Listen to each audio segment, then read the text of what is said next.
What's your outlook for real estate as Anson? And then also as a new investor, what should I do? What should I be sitting on the fence?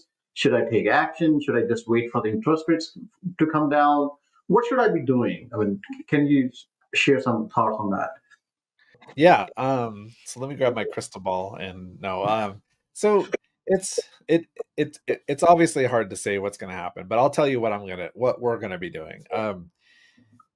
We have really no plans to change what we've done for the last 2 years. Coming up into this year, we're actually gonna probably be buying more, um, and moving into one more market this year. And I think having gone through, I've been investing since 2005.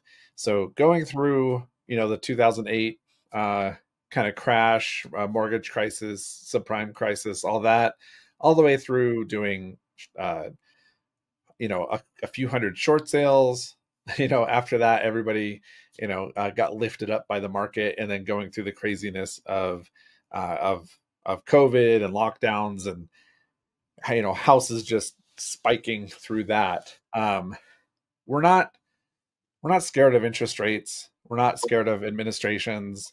There's really not much that could be done, to keep us from buying another, 30 properties this year, or more, and wholesaling another, 30 to 40 properties on top of that.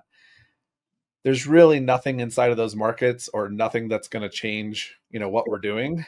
The if the deals are working, they're working. We're not in multi-million dollar markets. We're talking about $100,000 to $200,000 houses at 7% or 8% interest. And if interest rates go up, we won because we locked in. If interest rates go down, we won because we can refinance. And so I'm not too worried about those things. I can't see any, market factors that'll keep us or slow us down from just what we've been doing for the last, 2.5 years or so. We're just going to keep chugging along. And so, as a new investor, yes, the market's completely different than it was 4 years ago. Interest rates are a lot higher, but there's still deals out there.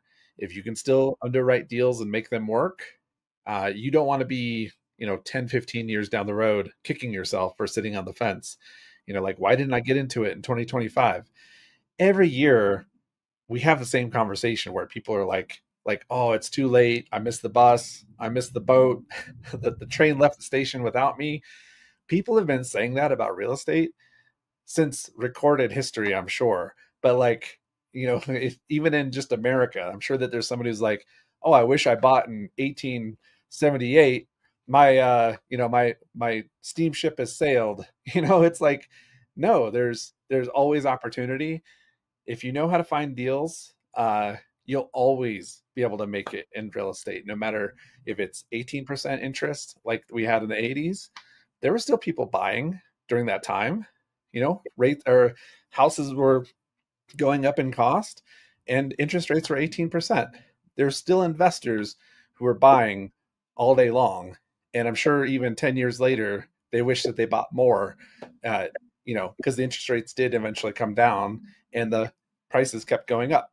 So I I'm very like bullish on this stuff. So like if or if you are like on the fence, it's not too late. You haven't missed the bus. 2025, that's your year. Let's go. Yeah. Every day, every moment is your time to catch the bus because every time frame or every year or whatever you want to say it, you just have a different problem, right? The market is different. In 2021, the interest rates were low, but there was so much competition. For each home, you had like 100 offers, 150 offers. Now the interest rates are high, but you have a different problem, right? Yeah. So you just have to work through that time frame and look at, okay, what with the changing market dynamics, how can I invest?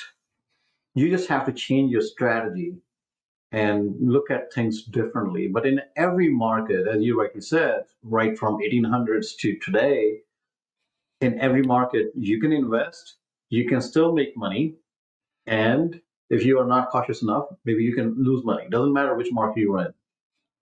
Yeah. So you just have to underwrite your deals. You just need to know what you're doing, and if you're doing it the right way, you'll in the process you'll make money. And guess what? You're not doing 30 deals like day one. You're doing a deal at a time.